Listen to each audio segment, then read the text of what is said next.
Jesus e seus discípulos chegaram à região dos Gadarenos, do outro lado do mar da Galileia. Assim que desembarcaram, foram abordados por um homem estranho, possuídos por demônios, que vivia entre os sepulcros e não conseguia ser contido nem mesmo com correntes. Ele estava possuído por uma legião de demônios.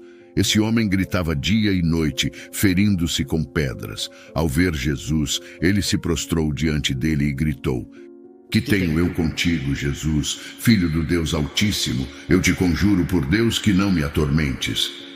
Jesus então perguntou qual era o nome do espírito maligno, e a resposta foi: "Meu nome é Legião, porque somos muitos." Logo depois, os demônios imploraram a Jesus que não os mandasse para o abismo, mas permitisse que entrassem em um rebanho de porcos que estava pastando nas proximidades. Jesus consentiu, e os demônios saíram do homem e entraram nos porcos. A legião de demônios, agora nos porcos, levou o rebanho a se precipitar pelo despenhadeiro em direção ao mar, onde se afogaram. Os pastores dos porcos fugiram e relataram o ocorrido na cidade e nos campos. As pessoas vieram ver o que havia acontecido e encontraram o homem antes possesso, agora vestido e em seu juízo perfeito, sentado aos pés de Jesus. No entanto, em vez de celebrar a libertação milagrosa, elas ficaram com medo e pediram a Jesus que deixasse a região. Diferente dos outros, o homem liberto queria seguir Jesus. Mas Jesus o instruiu a voltar para casa e contar às pessoas o que Deus tinha feito por ele. Sendo assim, o homem fez isso, testemunhando em toda a cidade sobre a misericórdia e o poder de Jesus. Essa história destaca o poder de Jesus sobre os espíritos malignos e como ele pode libertar as pessoas da opressão demoníaca, trazendo cura e transformação. Na Bíblia, demônios são seres espirituais considerados malignos e associados ao diabo. São descritos como agentes do mal, cujo propósito é causar dano, tentar a humanidade e opor-se às forças divinas. Eles são frequentemente mencionados como entidades que possuem e influenciam as pessoas, manifestando-se através de comportamentos perturbadores e enfermidades. Outra história semelhante de libertação é encontrada em Mateus capítulo 17, versículos 14 a 18. Certo dia, Jesus e seus discípulos se aproximavam de uma multidão. Um homem desesperado correu na direção deles. Ajoelhando-se diante de Jesus, ele implorou por misericórdia para o seu filho epilético, que sofria terrivelmente. "Senhor, tem piedade do meu filho. Ele é epilético e sofre muito. Muitas vezes cai no fogo ou na água. Eu o trouxe aos teus discípulos, mas eles não puderam curá-lo." Com compaixão, Jesus dirigiu palavras de reprovação àquela geração incrédula e perversa. Expressando sua frustração diante da falta de fé, ele disse: "Se podes, tudo é possível àquele que crê. Tragam-me o menino." Desta forma, o pai correu para buscar o seu filho. Determinado a oferecer alívio à aflição do pai, Jesus repreendeu o demônio que atormentava o jovem. O maligno espírito saiu do menino naquele instante e uma transformação milagrosa ocorreu. O menino, que antes caía frequentemente devido aos ataques epiléticos, agora estava curado. Intrigados, os discípulos indagaram a Jesus sobre a razão pela qual não conseguiram expulsar o demônio. Em resposta, Jesus esclareceu que a limitação estava relacionada à insuficiência de fé por parte deles. Ele os instruiu, enfatizando que se tivessem uma fé tão pequena quanto um grão de mostarda, seriam capazes de realizar feitos extraordinários, até mesmo mover montanhas.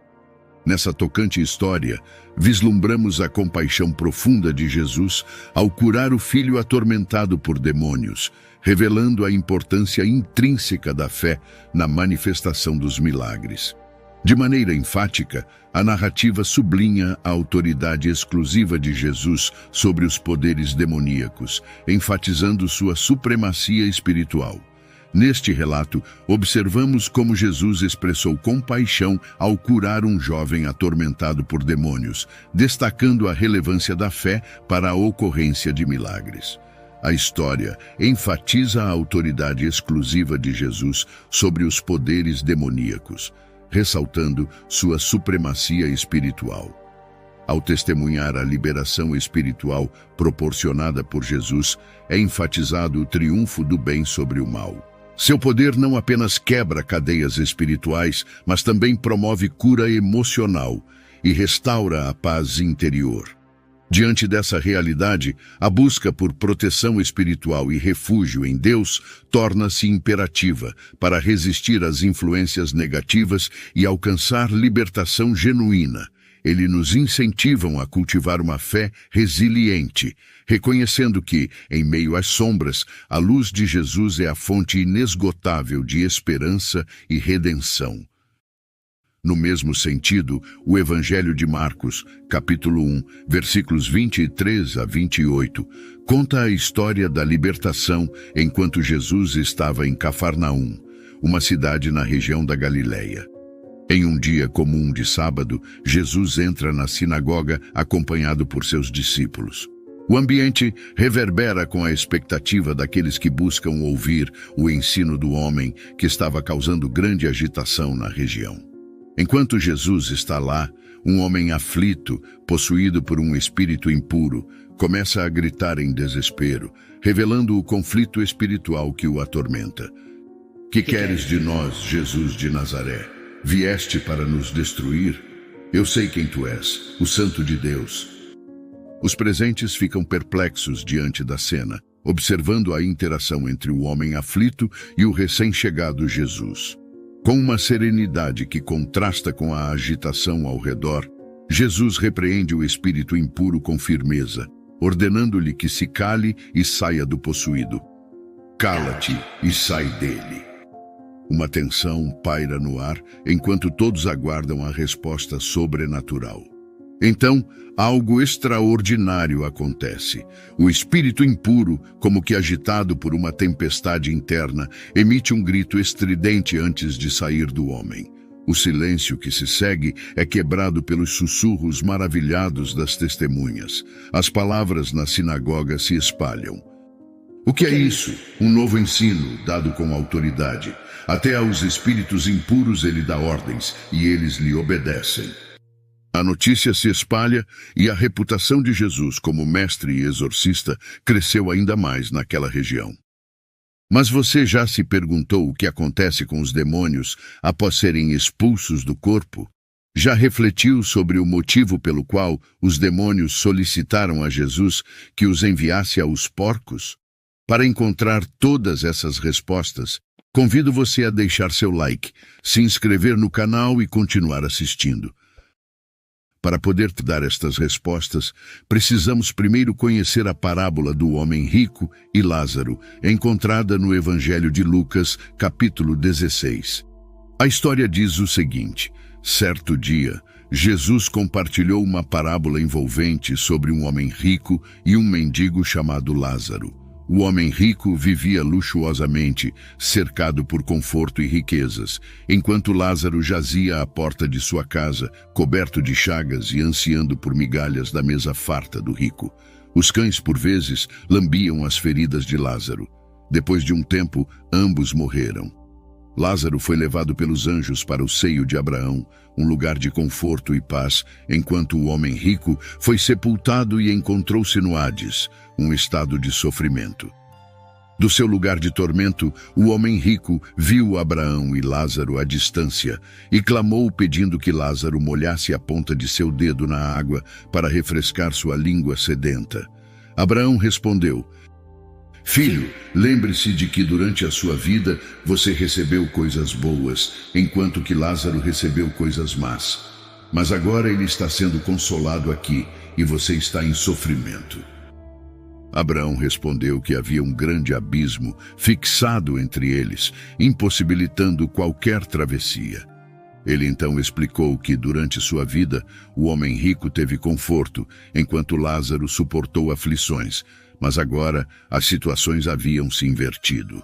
O homem rico, preocupado com seus irmãos, pediu a Abraão que enviasse Lázaro de volta à terra para adverti-los sobre o destino que os aguardava. Abraão recusou, destacando que Moisés e os profetas já haviam fornecido orientações suficientes. O homem rico insistiu que se alguém ressuscitasse dentre os mortos, seus irmãos acreditariam e se arrependeriam. No entanto, Abraão disse: "Se não ouvem a Moisés e aos profetas, tampouco se deixarão convencer, ainda que ressuscite alguém dentre os mortos." Abraão queria dizer que mesmo que alguém ressuscitasse, se eles não ouviram Moisés e os profetas, não se convenceriam mesmo diante de um milagre. Essa parábola enfatiza a importância de reconhecer e agir de acordo com as oportunidades espirituais presentes em vida, além de alertar sobre as consequências eternas das escolhas terrenas. Na parábola, o homem rico é conduzido ao Hades. O termo Hades é frequentemente interpretado como inferno e é caracterizado como um lugar onde as almas dos falecidos aguardam julgamento. Jesus narra na parábola que o rico falece e vai para o Hades, enquanto Lázaro é conduzido ao seio de Abraão. A Bíblia faz menção de diferentes localidades vinculadas à punição de anjos caídos, como Tartarus e Hades. No segundo livro de Pedro, capítulo 2, versículo 4, Tartarus é referido como um local onde certos anjos são mantidos em correntes de escuridão para aguardar julgamento. Em Gênesis, capítulo 6, versículos 1 a 4, há uma alusão a anjos caídos que abandonaram sua habitação adequada e foram encarcerados. A correlação entre esses lugares reside na noção de punição e espera pelo julgamento. Tartarus serve como uma prisão para anjos caídos, enquanto o Hades é um local de espera para as almas dos mortos. No relato em Gadara, antes de se envolverem com a manada de porcos, os demônios imploram a Jesus para não serem enviados para o abismo. Abismo ou abissos pode ser equiparado ao termo abismo ou fundo sem fundo, também mencionado em Lucas. O contexto sugere que os demônios estavam ansiosos por não serem remetidos ao abismo antes do tempo designado. Eles reconheciam a autoridade de Jesus e tinham conhecimento de um destino futuro de julgamento. A referência ao abismo sugere uma localidade de confinamento ou penalidade para as forças demoníacas, indicando que os demônios estavam temerosos desse desfecho iminente. Ao optar por essa ação, Jesus destaca sua priorização pela vida humana em detrimento de outras formas de vida, simbolizando a supremacia do valor humano, especialmente sobre bens materiais. Ao enviar os demônios para os porcos, Jesus demonstra visualmente seu domínio sobre as forças demoníacas. Nos preceitos das leis judaicas do Antigo Testamento, os porcos eram designados como animais impuros, portadores de uma conotação que transcendia o aspecto físico. Jesus, por sua vez, ao escolher libertar o homem possesso em detrimento da manada de porcos, destaca sua clara preferência pela vida humana. Essa decisão não apenas sublinha a importância da redenção espiritual, mas também enfatiza o valor supremo que Jesus atribui à existência humana. Os porcos, além de carregarem essa simbologia espiritual, detinham também um valor prático na economia local. Como parte valiosa dessa economia, sua perda impactaria diretamente a comunidade, uma vez que representavam não apenas um recurso alimentar, mas também uma fonte econômica significativa. Logo, a reação das pessoas após a notável transformação do homem foi marcada por medo. É tanto que eles pediram a Jesus que deixasse a região pela preocupação com as perdas materiais, já que os porcos morreram afogados. A priorização dos bens materiais, simbolizados pelos porcos, sobre a apreciação pela restauração da vida humana, revela a tendência dos habitantes locais em valorizar o tangível em detrimento do transcendental. A história do homem dos porcos em Gadara transmite diversas lições, mas uma lição central é a prioridade de Jesus pela restauração da vida humana, evidenciada ao escolher libertar o homem possesso em detrimento da manada de porcos. A narrativa destaca a importância de valorizar a vida humana sobre bens materiais e reconhecer a autoridade de Jesus sobre as forças demoníacas.